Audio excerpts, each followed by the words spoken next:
Hey fellas, I remember when I was in elementary school, I think it was.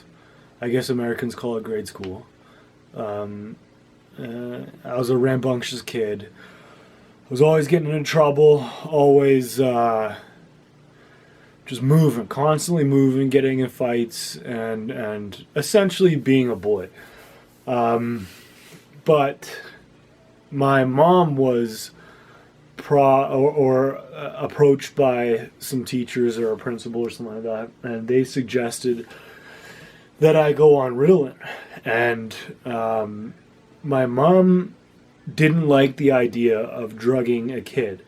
And I don't know if it was, I talked to her now, and she says she didn't like the idea of sedating. I don't know if she thought of it like this, but um, yeah, she didn't like the idea of sedating who I was.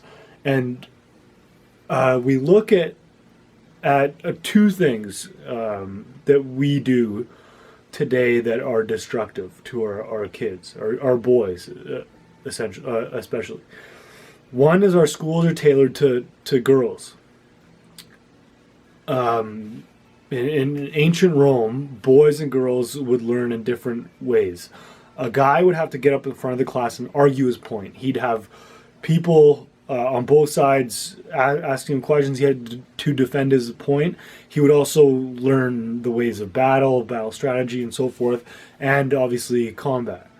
Women would have a different way of learning. It was more like our schools. They can sit and pay attention and focus in a not to paint everything with a broad stroke, but the essence of the masculine energy is an aggressive one.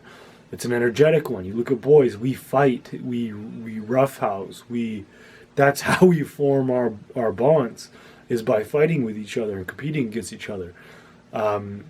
So the way our school systems are set up is goes against helping boys become men and rewarding them for being men.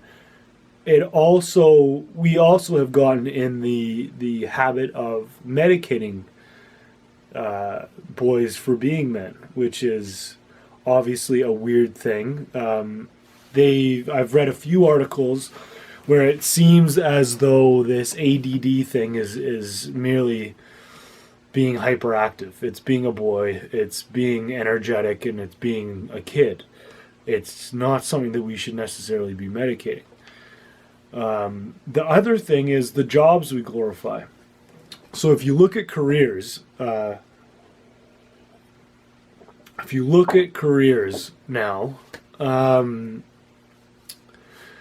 one of the main problems we have in the West is outsourcing of jobs. Now, what jobs can you not outsource? That's things that we need fixed or built, or foods that we need farmed, or meat that we need slaughtered, or things that we need done that are tangible. You cannot outsource to India someone coming and fixing your radiator, or someone fixing your car, or these things that are essential. Like, as long as we have stuff, as long as we live in homes, as long as we drive vehicles, as long as we have tangible things, tables, anything that we have, as long as we have this stuff, and we're always going to have it, we will need someone to repair it. And the less money we make, the tougher, or the dips in our economy, we're going to see these positions rise, because people are going to buy less new stuff. They're going to want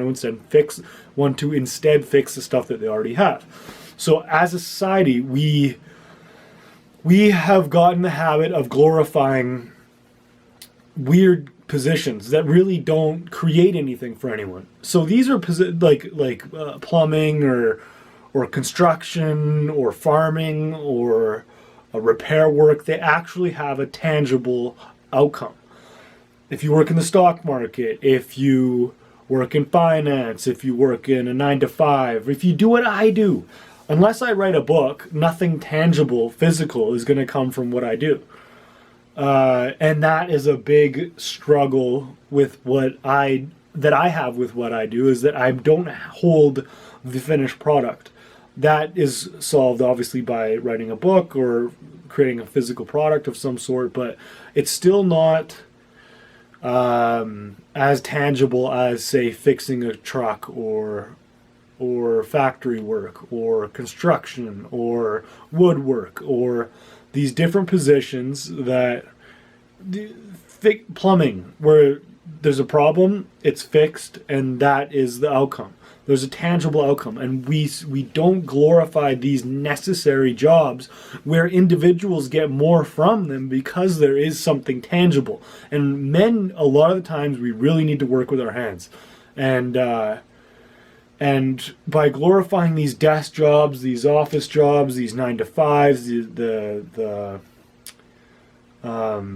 in like finance work, you're robbing people of the status within themselves to go after something that will be not only beneficial to them but beneficial to other people. And I think this is a part of masculinity where guys really feel the pride of a job well done when we can see the result of that job well done in farming and construction and all these different things I've already talked about. So as we raise our kids and we keep on telling them, oh, like, you want to be a lawyer or a banker or whatever, all these different jobs that don't really create anything tangible, we're robbing them of something that could be far more valuable to them and something that our society desperately needs. And then on top of that, we medicate them if they're too rambunctious or too energetic or too masculine at a young age. Just two things to think about. I'm not a parent, but I was raised by very good ones. And as I started with the story earlier, my mom was approached by teachers, and she said she didn't want to medicate me.